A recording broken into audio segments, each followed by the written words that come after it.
நண்பர்களே வணக்கம். என்னை பற்றி தெரியாதவங்களுக்கு நான் ஒரு குட்டி இன்ட்ரோ தரேன். என் பேர் பார்த்தீங்கன்னா ஹரிஷ். நான் வந்து ஃபைனல் இயர் ஐடி படிக்கிறேன். இப்போ ஒரு 4-5 மாதமாக கண்டென்ட் கிரியேஷன் பண்ணிகிட்ருக்கேன்.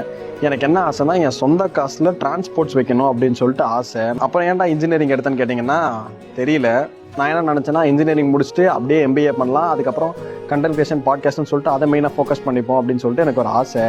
ஆனால் திடீர்னு இப்போ வீட்டில் உள்ள போந்து என்ன சொல்லிட்டாங்கன்னா, தம்பி நீ உன் இஷ்டத்துக்கு இருப்பா, ஒரு பிரச்சனையும் இல்லை, ஆனால் அந்த கவர்மெண்ட் எக்ஸாம் மட்டும் கிளியர் பண்ணிடு அப்படின்னு சொல்லிட்டாங்க.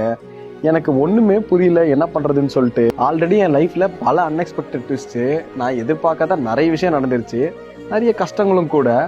இப்போ புதுசாக இது வேற. இது ஒரு கஷ்டமாடான்னு கேட்டிங்கன்னா இதெல்லாம் கஷ்டம் இல்லை. ஆனால் நான் ஒரு பிளானில் இருக்கும்போது திடீர்னு பேரண்ட்ஸ் எங்களுக்காக நீ கவர்மெண்ட் எக்ஸாம் எழுதுன்னு சொல்கிறதே ஒரு குழப்பம் தானே. நான் எங்கள் வீட்டில் இருக்கவங்கள்ட்ட தெளிவாக சொல்லிட்டேன், எக்காரணத்து கொண்டும் உங்கள் ட்ரீம்ஸ்க்காக என் ட்ரீமை நான் சாக்ரிஃபைஸ் பண்ணிக்க மாட்டேன், நான் அதை தான் பார்க்க போகிறேன்னு சொல்லிட்டு தெளிவாக சொல்லிட்டேன். இருந்தாலும் கவர்மெண்ட் எக்ஸாம் ட்ரை பண்ணுறேன்னு சொல்லிட்டேன். ஸோ நான் என் வாழ்க்கையில் என்ன தான் பண்ண போகிறேன் அப்படின்னு தெரிஞ்சுக்கணும்னு நினச்சிங்கன்னா ஒரே ஒரு ஃபாலோ பண்ணிக்கோங்க. அடுத்தடுத்த வீடியோஸில் பார்க்கலாம். பாய் பாய்.